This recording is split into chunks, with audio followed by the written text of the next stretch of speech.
we would like to ask you, in the first place, what did inspire you to become not only an actor but also a puppeteer, which is pretty particular? I'm happy that you said puppeteer. Yeah. Because it's normally called animatronics now. Yeah. But I've always described animatronics as puppets that cost so much money the producers are embarrassed to call them puppets. Yeah. I always enjoyed doing the puppetry. I was drawn into puppetry long before I ever started working for George Lucas or Jim Henson or anybody. And I fortunately managed to get into the film business doing the puppets. The story I like to tell about animatronics is that I'm one of the few people who's been allowed to work on both sides of the camera. And I've had to fight for that because from producer's perspective, if you built something, then you're a technician. Mm-hmm. And then they need a performer to perform it. And I've always said, yes, but I'm a puppeteer, so I can build puppets, but I can also perform puppets. And not every time, but a lot of times in my career, I've been able to actually create the character and then perform it. Even with Admiral Ackbar, I basically brought my knowledge that I had learned from working with Jim Henson to ILM and convinced them to rebuild Admiral Ackbar so that he would work better. A lot of people think that Ackbar was just the full body suit, but there was a full body costume, but a lot of the dialogue you see in the movie, I was puppeteering because my head was inside of his chest. I was operating his mouth with my hand, and then the eyes were cable controlled, being operated by a friend laying on the floor. So there was a need for a second voice. A second performer during the character. Yeah. And it was a performer that I worked with on several things because both of us had been in the Dark Crystal doing characters in the Dark Crystal. We had both worked for the Muppets for years, so we were quite used to working together. Mm-hmm. It's one of the fun things with the characters is that they aren't the fans always want somebody to sign their picture. But what's really wonderful about the animatronics is that they're all, even the modern Ackbar, is people working together to create the character. And that's really quite enjoyable because it's different from acting in that it isn't you doing it, the character is what's important. You know, you're all working together to create this character, and that's the important thing is the character, not the people performing the character. And that's what I've always liked about the puppets. Even when I started off doing little bag puppet booths as a child and teenager, putting out the hat and busking at fairs and things, and I'd get to the end of the play and the puppets would take a bow and they'd all applaud, and then I'd come out from the stage and they'd all go, "Get out of the way, we want to see the puppets." And it was nice, you know, I was invisible to them and the puppets were the important thing. Yeah. I really liked that. So. Who would be now Tim Rose if he wasn't an actor and a puppeteer? Well, I like to say my mother always wanted me to be an architect. And I did study some architecture, and I even drew some things, and I got a third place in an architecture competition and all that sort of thing. But I'm afraid because of liking to design and sculpt things and perform them, I ran away to the circus and played with dolls instead. And it was funny,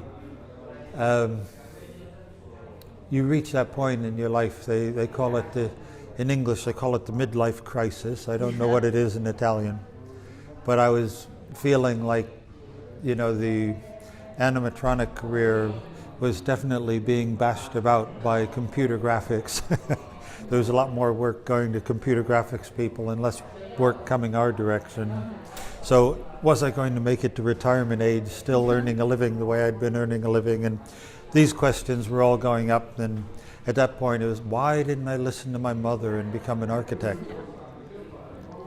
But it's from doing the conventions where I meet a lot of people, that not just the Star Wars, but my work with Jim Henson and things, where they describe me as being their childhoods. The things that I created in all these different films were all the things that they saw as children that really inspired them, and they still have very strong, fond memories of all these characters. And it's like, well... Even with us. Yeah, even with us. Yes, among us, okay. You are part of our childhood. Yeah. So and they say, you know, so, okay, so maybe I didn't earn as much money as I could have if I'd become an architect, but I wasn't wasting my time. I know it's pretty critical to ask this to a puppeteer, but what's your point of view regarding the development between from animatronics to the computer graphica?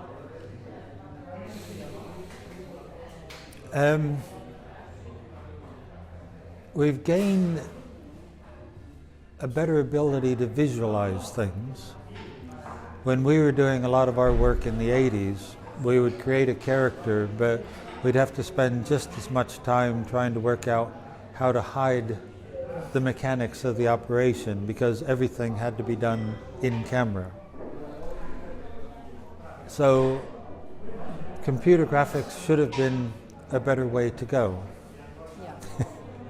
The problem is that, well, the animatronics guys joke that computer graphics can't sign. In other words, there's nobody there to go to the conventions because it doesn't really exist, you know. And it's true on set as well, that because the computer graphics doesn't exist, you lose an interaction between the characters.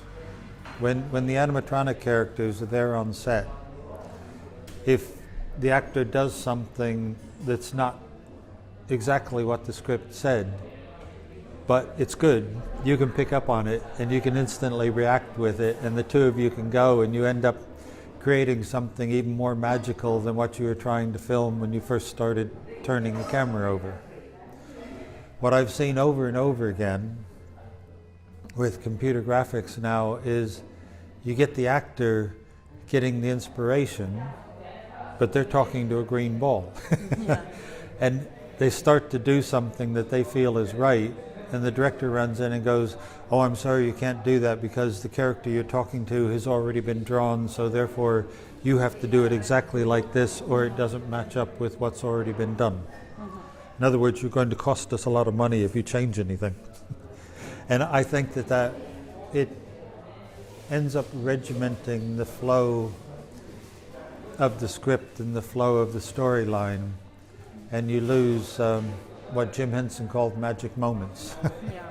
I mean, Jim Henson, his films are edited together series of magic moments. He would give up to 20 or 30 takes waiting to get that one special take where everything just coordinated together, and all 6 people doing the one character got every bit of that character just right, and he would wait for those moments, and then when he got that moment, then he would move on. And that doesn't tend to happen now. You're lucky if you get 2 takes or 3 takes at most and move on no matter how good or bad it was, you know. So. Yeah, but let's be honest, there's been a sort of peak with the computer graphica. Everyone was like, yeah, let's do CGI, let's use CGI in our movies. But now there's a sort of going back to animatronics. Directors are much more enjoying animatronics now rather than 20 years ago when CGI was at its beginnings, and everyone was interested and excited to use them. And for example, even in Star Wars now, with the latest product, the TV series and the sequel saga, there's been a sort of going back to animatronics because they like much more having an actual actor. I saw the Mandalorian last night, and there's much more animatronics in there, yes? Yeah. There's, I think it's a sort of going back. It's a good one, so it's also good for you. Oh, well, I've been waiting for the Messiah.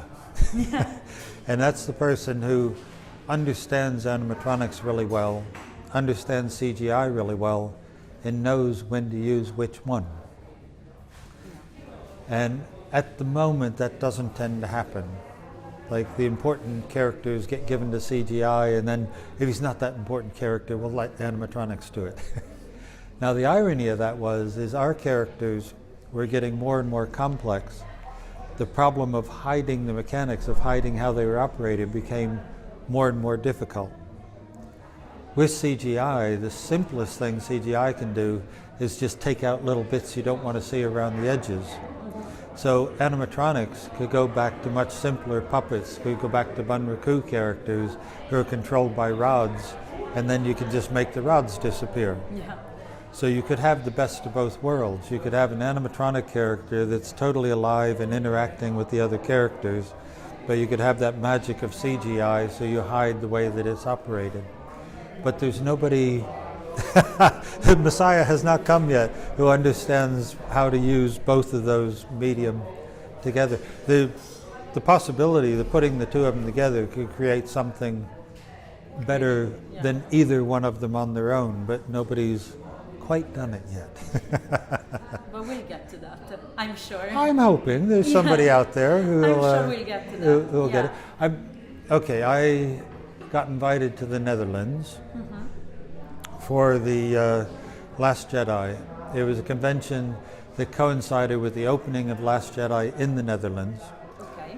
And I was invited as a guest, and there was a young Dutch guy there who had done all the CGI effects for the battle that Mark Hamill comes in at the end, and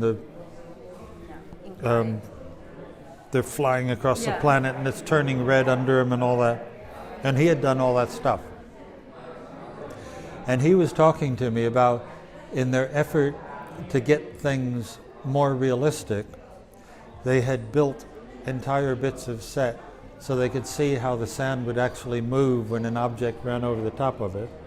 And they'd even built, I forget which character it was, but they built a puppet of the character so they could get the movement right for CGI.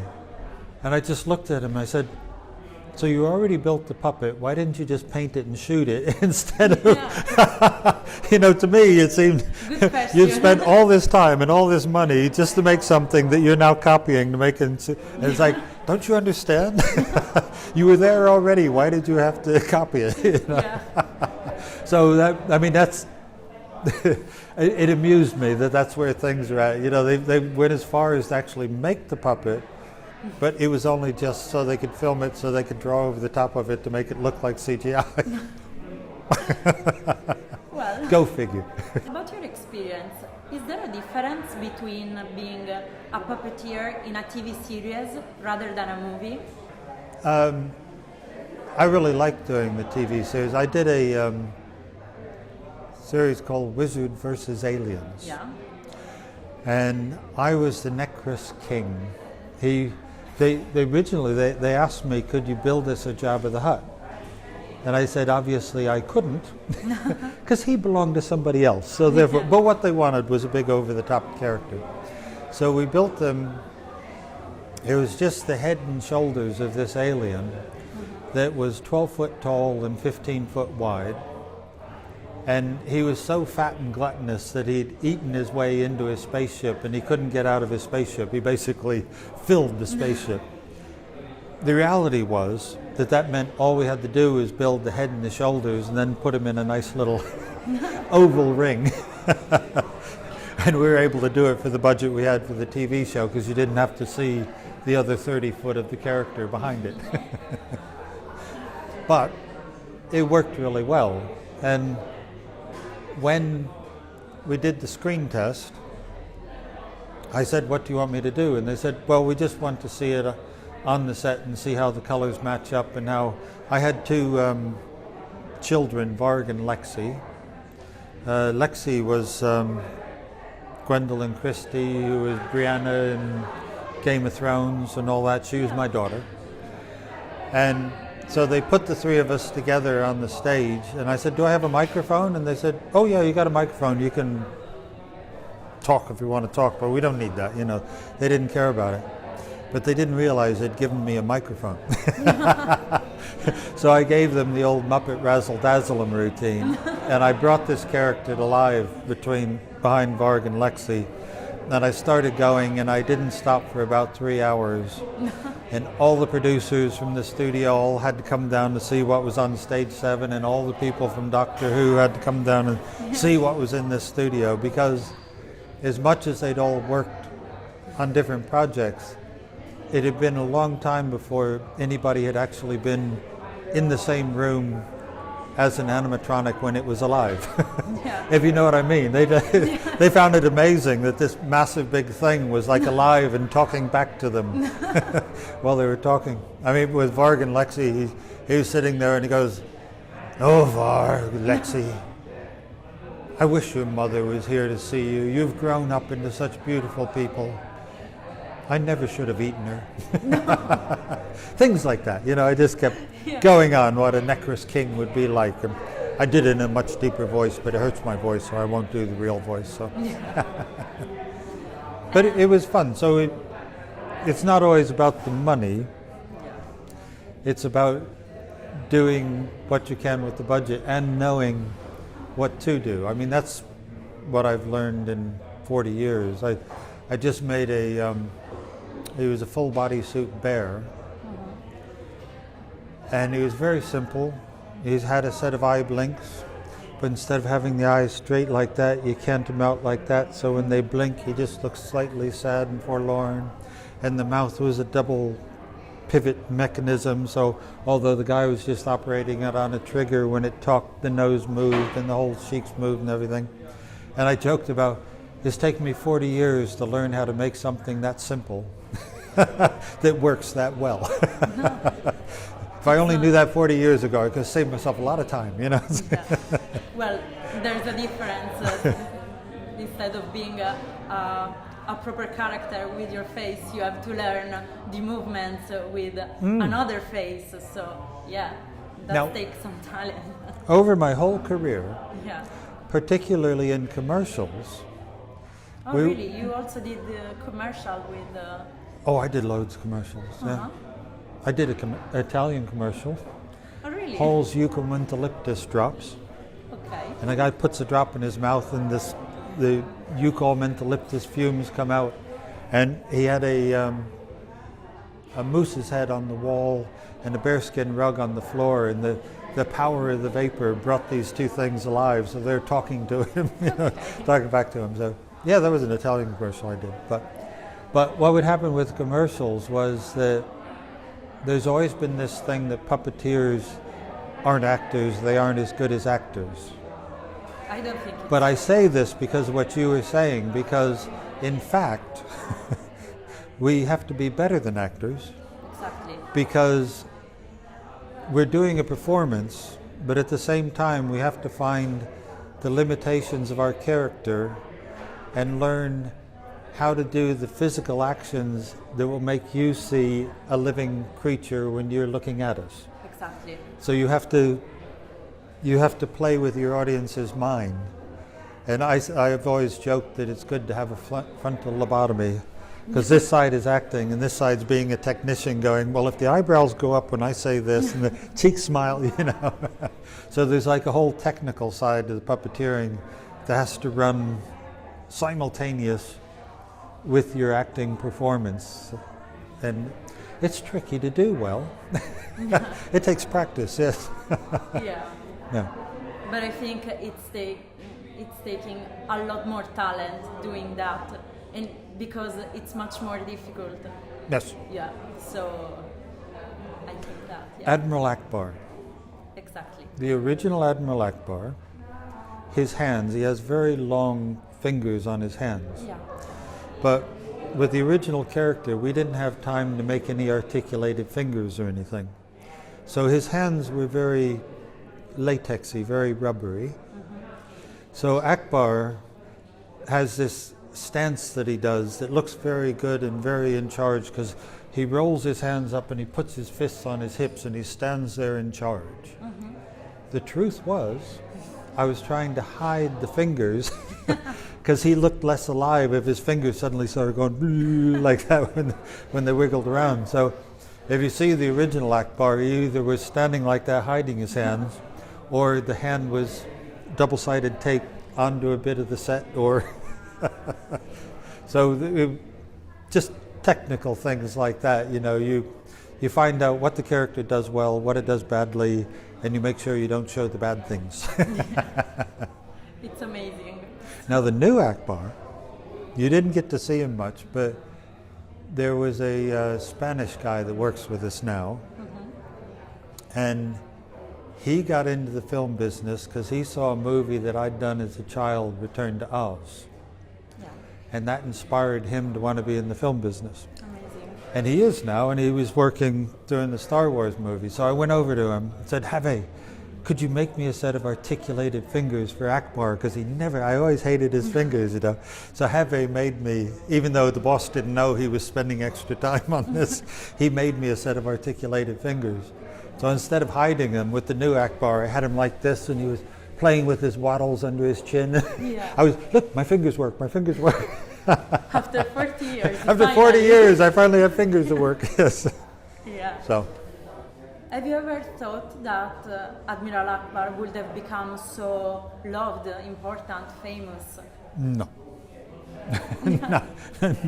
Not at all. No. Certainly at the time, it was just. I was told when I asked if I could do him, I said, "So who is the red guy there?" And they said, "Oh, he's another background character that appears later in the movie." And I said, "So he's not in the same scenes with Salacious Crumb and Sliced Noodles?" And they said, "No." So I said, "So I could perform him as well then?" They said, "Okay." So that was the sum total of my audition for Admiral Ackbar, was asking Phil Tippett if I could do him, and he said yes. But he knew already that I was pretty good at these things. As one of the things I'm quite proud of, ILM and Jim Henson were both making fantasy films at the same time. They were doing their Star Wars, and Jim was doing Dark Crystal and Labyrinth and these things. So they were always watching each other to see what the other people were inventing. And Phil Tippett, he did stop action animation. That was his main focus that he liked doing. And the Rancor pit monster was going to be a stop action animation character. But when he saw what I'd done with Ackbar and how I made him into a puppet and the amount of movement I was getting out of him, he rebuilt the Rancor pit monster and made him, as I said, a Bunraku style puppet, like they could do with CG now. What they did with him, they didn't have the CGI at that time, so the tunnel behind him is very dark, so all the rods were black and the people were dressed in black, so they just don't show up on the film. But there's actually 4 people standing right behind the Rancor while he's eating the Glomorian pig guard and everything. So, and I was very proud of that. That Phil liked what I did so much that he made his character more like my characters. What's your favorite moment, your favorite memory about Star Wars set? I was a teenager. Me and my friends went to the cinema 5-6 times, watched it, feet up on the seats, flying X-Wings. And then at Return of the Jedi, I was saying good morning to Carrie Fisher and Harrison and going to climb into my own spaceship. So every minute of every day was our favorite memory, a dream come true. Okay, a moment I'm proudest of, and I don't, I haven't looked, you know, they redid Return of the Jedi. Yeah. They re-edited it. And I think the moment's still in there, but I can't remember whether it's in that one as well. It was Ackbar's last moment that you see him in the movie. And we had won the battle against the Death Star. Death Star is destroyed. And the director came around and said, I just want to shoot a quick bit. I want to have everybody standing up and jumping around and celebrating. Yeah. And they had me in my chair, and I was looking out the window where the Death Star had been destroyed. But I'm actually so old that I came this close to being drafted to Vietnam. Oh. So I had various, and I grew up 30 miles down the road from Woodstock, man. So I had quite strong views about war. War is something to be proud of, but not something to celebrate, in my opinion. You know, there's a big difference between being proud of what you've done and celebrating the fact that you killed a lot of people, you know. So he wanted me to jump up and dance around that we had just destroyed the Death Star. And I don't know, I get carried away sometimes. I thought, well, you know, a lot of those guys on the Death Star were just trying to earn a living like we were, and, you know, weren't necessarily the bad guys. They just got stuck with the wrong group of people, and a lot of our guys didn't manage to make it down the tunnel and then they got killed on the way too. So when they said turn over, I thought about the people that didn't come back, and the weight of them all on top of me just sort of pushed Ackbar down into the chair. And the director said, cut! And he came over and he said, I told you to get up and dance around. And I said, well, you just got Ackbar's performance. If you want somebody to dance around, you can put somebody else in the suit. Amazing. And I'm very proud of the fact they left in they left in my performance and didn't get somebody else in just to dance around and look silly, going, we won the battle, you know, and all that. And about The Last Jedi, what was your reaction when you eventually discovered that he was going to die? Did you know that? Well, I've already gotten in big trouble for it once, so I'll just say it all again. With the new system, they're so paranoid about things getting onto the internet that we're no longer even given scripts. Yeah. So, although I worked on Force Awakens, I was in the cinema and went, oh my God, they just killed Harrison Ford. Now, I was working on the movie and I did not know. When we were shooting scenes, I thought we were waving goodbye to Harrison and Chewie going off into the sunset, and in fact they were already dead at that point of the movie. But anyway, so on The Last Jedi, you would only get a page of script on the day that you were filming, and then only if your character had any dialogue to know. Okay. So I'd done a lot of things for The Force Awakens that didn't make it into the final cut because we always shoot a lot more than you see, and things have to fit in with selling popcorn in the cinemas, and you know, so a lot of things don't ever get seen.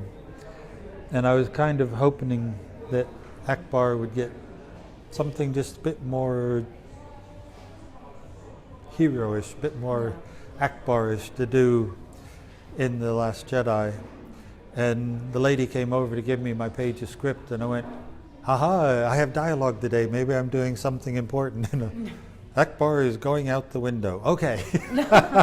Well then. So I found out on the day that I was dying.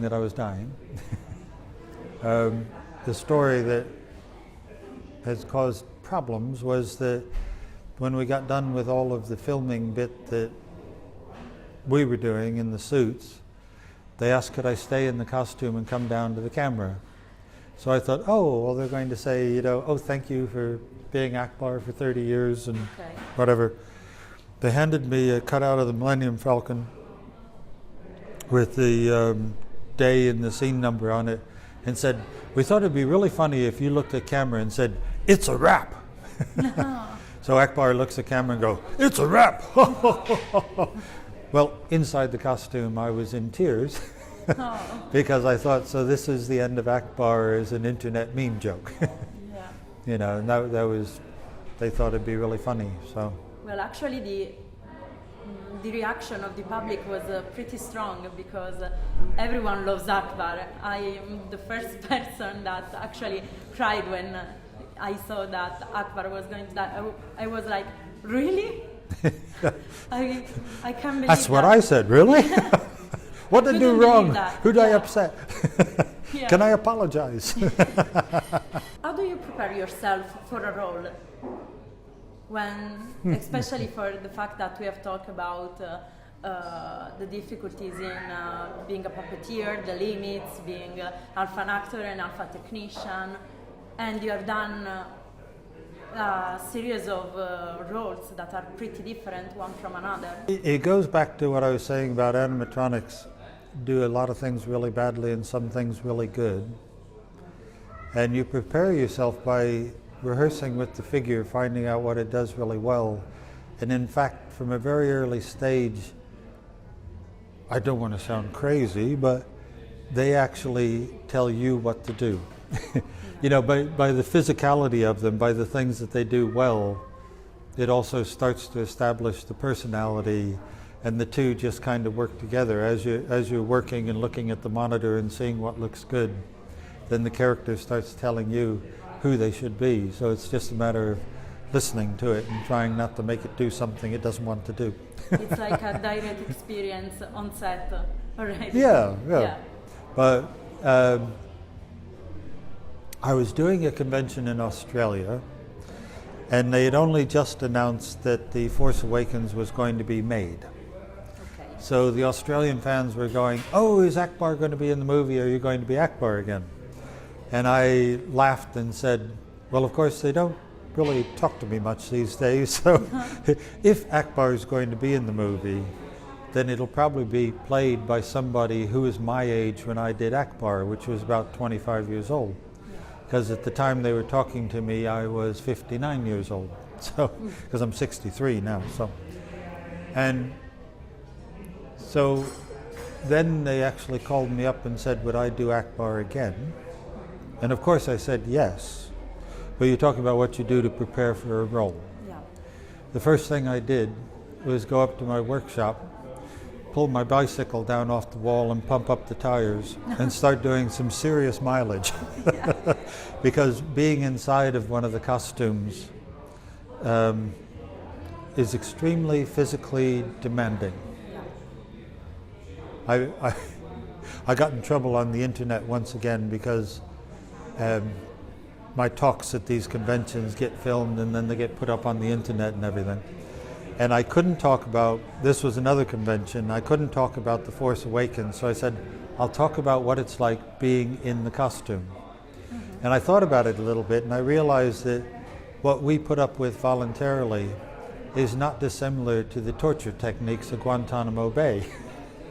Because you're inside of a costume, so you have sensory deprivation. You know, quite often I could see out of the right nostril, but on Rogue One, Admiral Rodas they had no place to give him any vision at all, so he was in complete pitch black for up to 6 hours at a time in his costume. So with inability to see anything at all, very difficult to breathe. As you start sweating, I had a little bit of scrim on the back of my mouth. Well, it was the Sholan character in Rogue One. He has scrim at the back of the mouth, but the harder you work, the more you sweat, and the scrim gets moisture on it, which blocks the scrim. So it's kind of like being waterboarded. You try to breathe, but nothing's coming through the scrim, you know. Anyway, I was doing a death scene with my friend Aiden, which didn't make it into the final Rogue One. And we were doing a classic Star Trek, tilt the camera left, all lean right, and that sort of thing, and then shout explosion. Well, I saw out of my nostril that when they shouted explosion, Aiden threw himself right out of his seat and landed on his back on the floor. And Aiden's the same age as me, so the two old men are competing now. You know, it's like, okay, he's not going to die better than I am. I'm going to die better than him. So on the next take, when they shouted explosion, of course, I flew out of the chair and I threw myself backwards over Rodas's console and broke my back on the console, and just laying there dead on the console. But I'd physically exerted myself so much that I couldn't get air into the costume. So I ran over to this 24-year-old assistant director and I said, I need my dresser, I can't breathe, you got to put the air in here. They have these little fans, they blow air into your heads for you, you know. I need my dresser over here. And this kid just looked at me and said, we're not finished filming yet, go sit back down. Oh my God. I said, you don't understand, I'm dying. And I did get quite scared that they were going to let me at least pass out in the costume, if not worse, you know, before they worked out. Because that can be a problem, you know, sometimes these full body suits, the suit's smiling, so they don't realize the person inside is Oh my dying God. at the same time. You know, so Would you change something of your career if you could go back in time? For example, there is everything. Okay. It's pretty satisfying now. So, for example, there is a role you wanted to play or a movie you wanted to make. Well, I always wanted to be Harrison Ford in Star Wars. from the day I first sat in the cinema watching him as a kid. Yeah.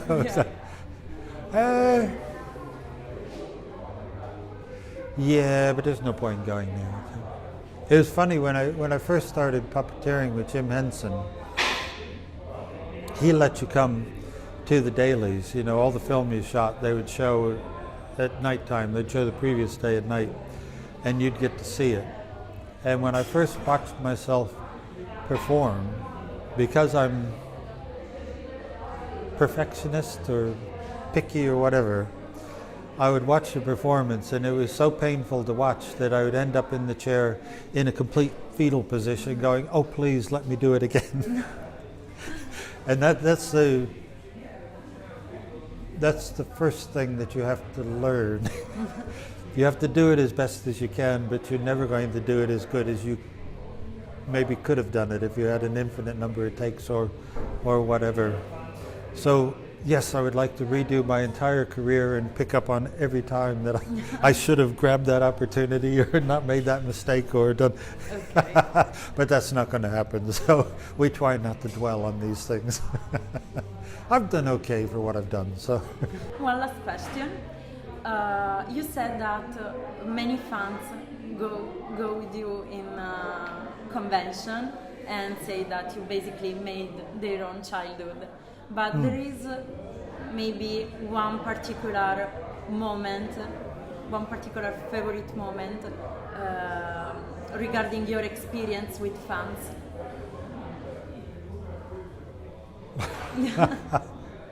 No, once again, there's so many. I mean, I'm amazed. I get children come up who have various educational difficulties. There was one child whose mother came up and immediately apologized. Oh, I'm sorry, severely autistic, you know. Well, he stood in front of my table and proceeded to do Ackbar's entire dialogue from the movie. And I just looked at her and I said, do you realize I had to have cheat sheets? I couldn't remember my own dialogue. I had to have that stuff written down and put over in the corner and things while I was doing it, you know, because I couldn't remember the whole thing. And this kid who supposedly has a problem, who's not as good as me, can do something that I couldn't even possibly begin to do. And I've always amazed by that sort of thing. There's a young lady with cystic fibrosis who's a big fan of mine, and I always think that as long as I keep her armband on that she'll stay always being there, and so far she is. So okay, I think we have finished, and again, thank you so much for being here with us today, and it's an honor for us, really, so thank you. Oh, you're welcome. Thank you.